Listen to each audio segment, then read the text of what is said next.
Hear how one UA group is helping millions across the globe. See how up-and-coming football players are preparing to make big contributions next year. And if you're traveling this spring break, you'll want to hear these safety tips. That's coming up tonight on Wildcast.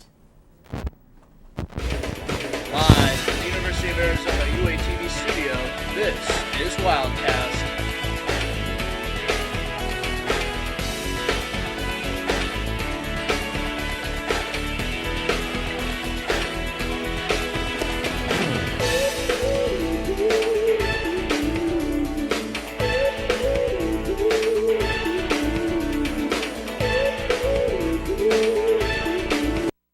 Wildcast, I'm Max Efrein. And I'm Jackie Kent. Thanks for joining us tonight. UATV has all of your ASUA election coverage. Hopefully you got your votes in before the polls close tonight. Taylor Ashton and Isaac Ortega are the two ASUA presidential candidates this year. They both stopped by the studio this week for a live debate right here on UATV. Many topics were discussed. Some of the most important included outreach to student organizations and tuition. A student body president has to be someone that's willing to represent the students on a large scale, but at the same time be willing to walk the campus, talk to the people on park benches, and find out what they're dealing with. We should never stop the fight on being able to control the costs we can, whether it's like through state funding, so things like tuition, or things that we can control on campus. We'll have the results for you tomorrow night, so be sure to follow us on Facebook at UATV3. So, yeah, absolutely a pleasure to have those two on board for our show. Absolutely, yeah. Thanks to Taylor Ashton and Isaac Ortega for coming out. It was fun to just have a discussion, and they're great to talk to, and they both had so much to say. It's been a heated election this season, so I've been glad to see it go down before I leave. Absolutely. If you happen to be sticking around for the first couple days of spring break, you might want to check out the Tucson Festival of Books. The flood of literature, food, and entertainment will be starting Saturday at 9:30 a.m. on the UA Mall. The two-day event will include a children's area with family-friendly activities, renowned authors coming to speak about their experiences, culinary stage events, and much more. For more information, or if you wish to volunteer at the event, you can go to TucsonFestivalBooks.org. A UA organization is attracting students to join their mission. Wildcast reporter Karen Lizarraga has more on the group that's helping families a world away.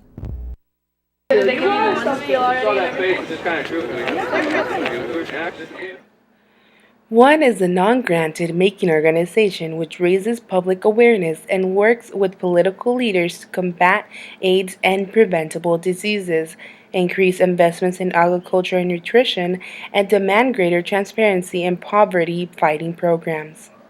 What we do is we advocate to fight against extreme poverty and preventable diseases and other life-threatening issues in places like Africa. And how we do that is by getting students like you to support our bill and to tweet to our member of Congress urging him to support bills such as the Electrify Africa Act, which is right now in the House of Representatives, and it's a bill that would give 50 million people in Africa electricity for the first time ever.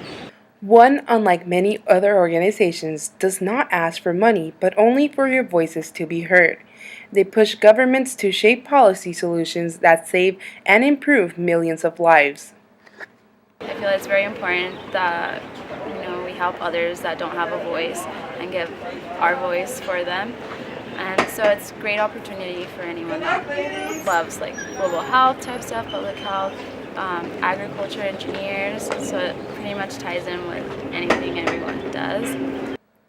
7.5 million people living in Africa today have access to life-saving AIDS medication, compared to the year 2000 when only 50,000 people had access, and the death of malaria all across Africa has been cut down to half. I love my job. I love what I do. I love the opportunity to work with dedicated college students in the fight against extreme poverty and what I see as one of the biggest social injustices of our generation. And I have the opportunity to work with some of the top student leaders and advocates in the country around some of this incredibly important advocacy work and legislation. And as a student who was involved with one myself when I was in college, I can kind of see firsthand the power of grassroots mobilizing and that young people have in kind of catalyzing change for the biggest injustice of our generation. Though the organization is worldwide, here at the University of Arizona, a chapter has been created to come together as one to strive for justice and equality. Reporting from the University of Arizona for Wildcast, I'm Karen Lizarraga.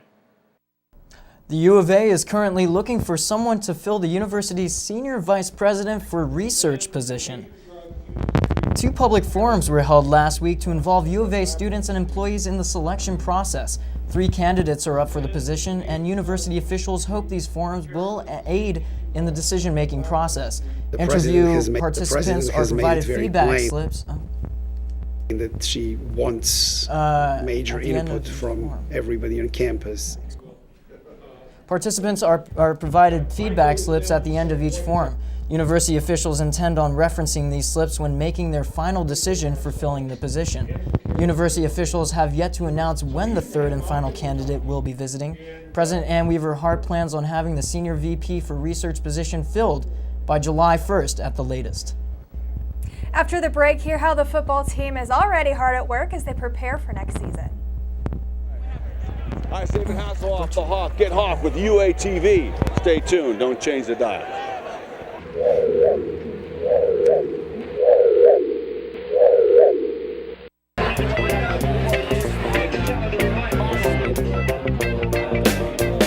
The left-hand lead is enough of a dog. I may have fleas, but I run a yard. I see those clones looking down on me, but unlike those clones, this dog is free. Oh Lord, it's a dog's life.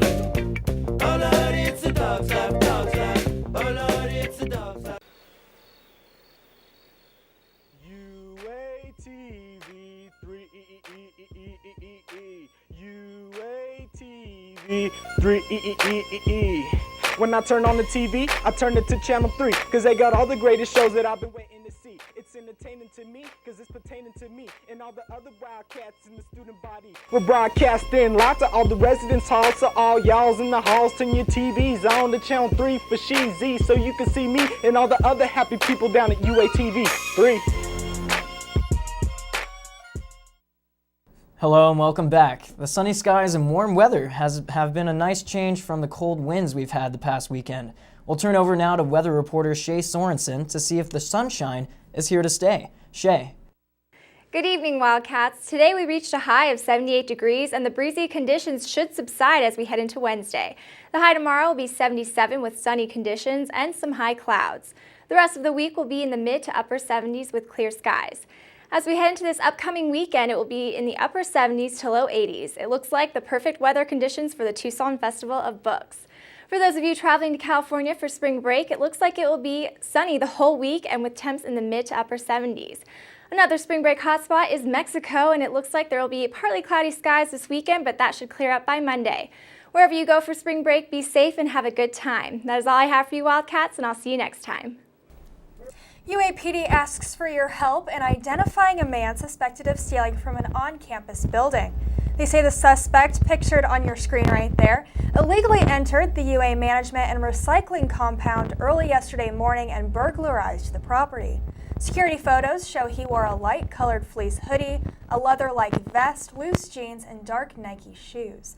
Anyone with information is urged to call the UAPD tips line at 626-0066. The UA will be losing some key players to graduation and the NFL draft this year.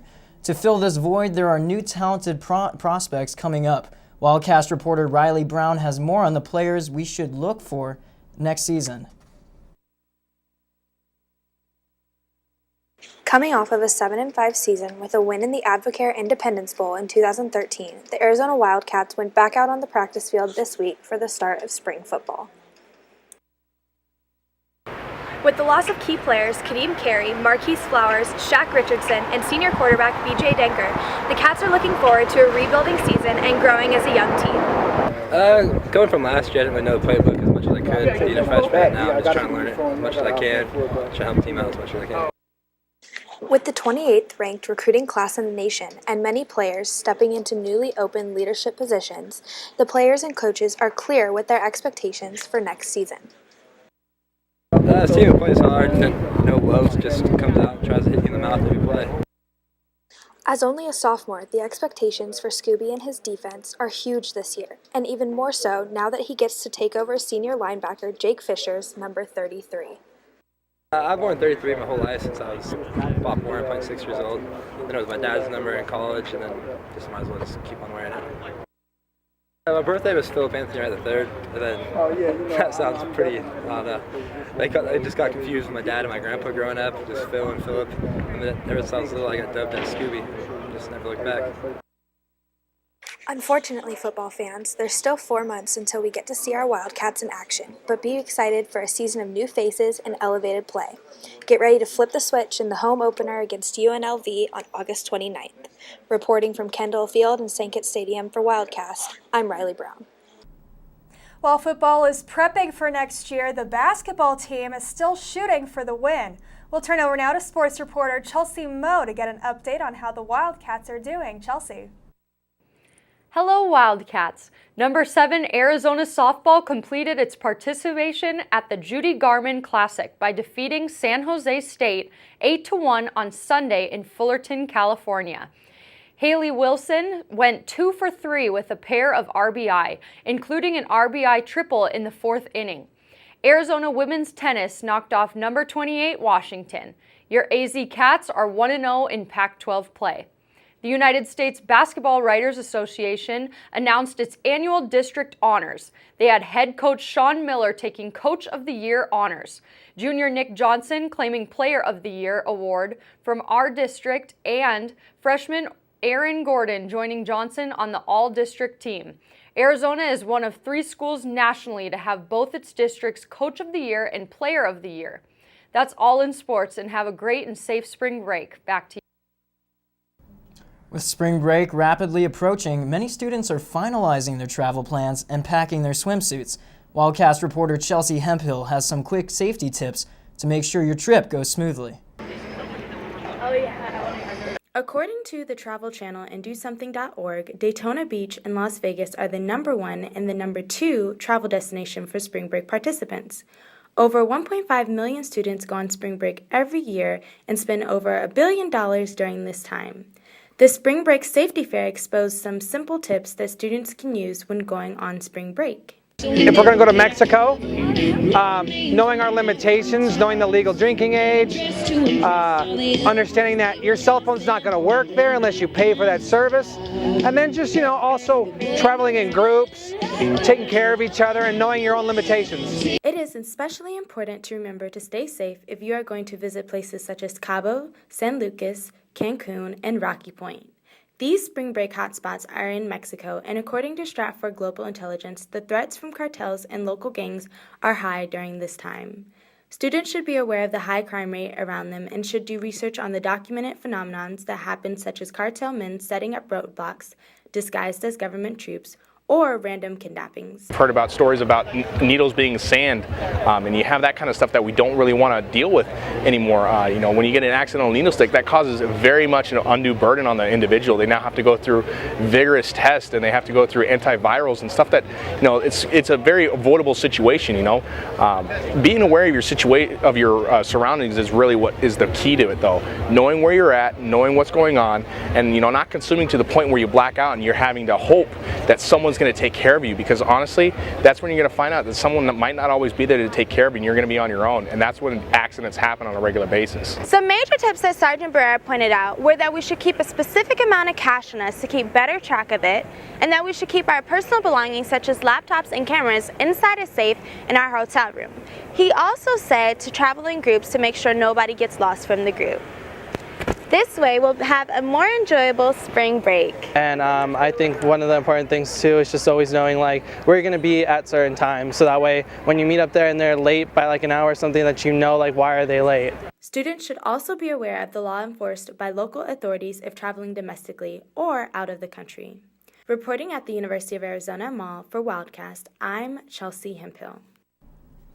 Thanks so much, Chelsea. As always, thanks for tuning into Wildcast. You can watch us anytime at uatv.arizona.edu or on our YouTube channel, UATV CH3. Shay Sorensen, Chelsea Moe, and all of us here at UATV, I'm Max Efrein, wishing you a relaxing and exciting spring break. We'll see you in 2 weeks for another edition of Wildcats. Good night.